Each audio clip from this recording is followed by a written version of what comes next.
Right, the Chelsea story keeps on giving. Yet more developments for those bidding for the club. Chief reporter Kaveh Solhekol is here. What's happened now? Look, just in the last few seconds, I can report that it's our understanding here that the Ricketts family group have made it onto the shortlist. So they will be moving on to the next stage of the process to try and buy Chelsea. We've been telling you all day today that two bidders had made it onto the shortlist, the Todd Boehly consortium and also the Sir Martin Broughton consortium. It wasn't clear whether the Ricketts family group were on the shortlist.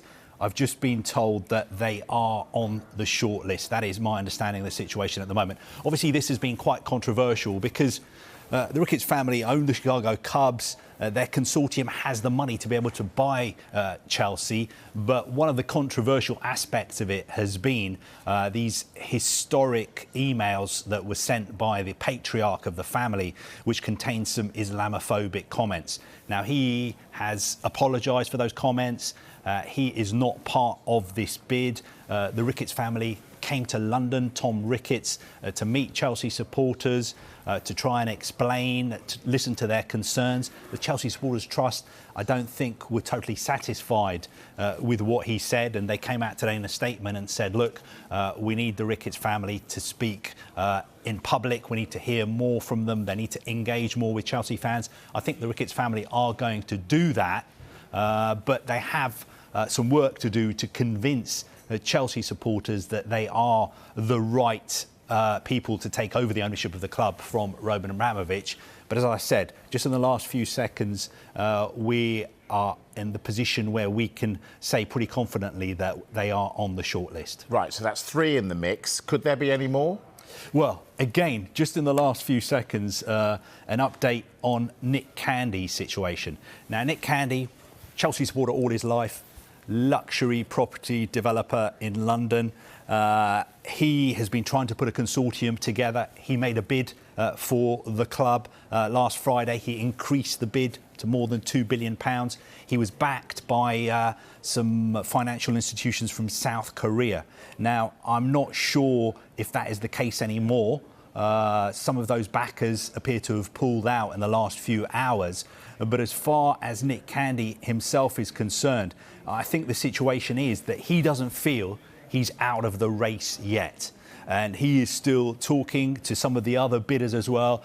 He is doing what it takes to try and get onto this shortlist. I'm being told that he's evaluating the situation. He's having meaningful conversations with other bidders as well. So he's not out of the running quite yet. But what we can say is we know Boehly consortium, Broughton consortium, and we're pretty sure also that the Ricketts family consortium are on that shortlist. Right, so those on the shortlist, now they've got the golden ticket. Just explain what that means. Well, this is where it gets really interesting because it's almost like a TV talent show.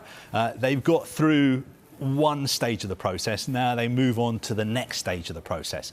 And we anticipate there's only going to be 3, maybe 4 of them going through. I think there's still the possibility that there could be another consortium that have not said anything in public who are on this shortlist as well. But these lucky people who've made it into the next stage, what they're going to get, the way it's been described to me, is they're going to get a password. Now, I'm not sure if it's as simple as this. It could be more complicated.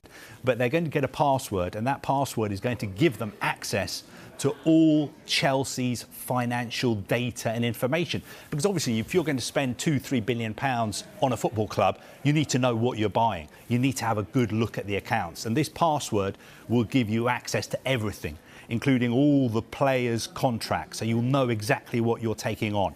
Also, you'll get the opportunity to come to London next week to meet key personnel at the club. So I think you're going to get to meet Thomas Tuchel. You'll get to meet Marina Grafskaya. You'll get to meet Bruce Buck, the chairman, Guy Lawrence, the chief executive. And also, it'll be an opportunity for them to meet you, to see what they think of you in person, to listen to your plans for the club, because they have to be convinced that you're the right people to take over Chelsea as well, because they will be making the decision on who is the preferred bidder. So I think next week is going to be very, very important. Over the weekend, I'm sure these bidders who are lucky enough to get this password are going to be using that password to have a good look at the figures. And then I imagine they'll all be booking first-class flights or getting on their private jets to come to London next week to meet Thomas Tuchel and all the other key people at Chelsea. I've got data protection alarm bells here because only one of those bidders is going to win, and yet all these other people are going to have access and knowledge of this sensitive information at Chelsea. How can that be? Well, look, these are not just any old people. These are people who have got through to this stage of the process. They have been checked out by the Rain Group, the investment bank handling the sale. They have had letters, proof of funds. Everything has been done to make sure that they are the right kind of people to get access to this information. And of course, I am absolutely sure that they'll be signing confidentiality agreements so that all the information that they see, they will have to keep to themselves and they won't be able to share with anybody else whatsoever. It's absolutely fascinating. Kaveh Solhekol, our chief reporter, thank you.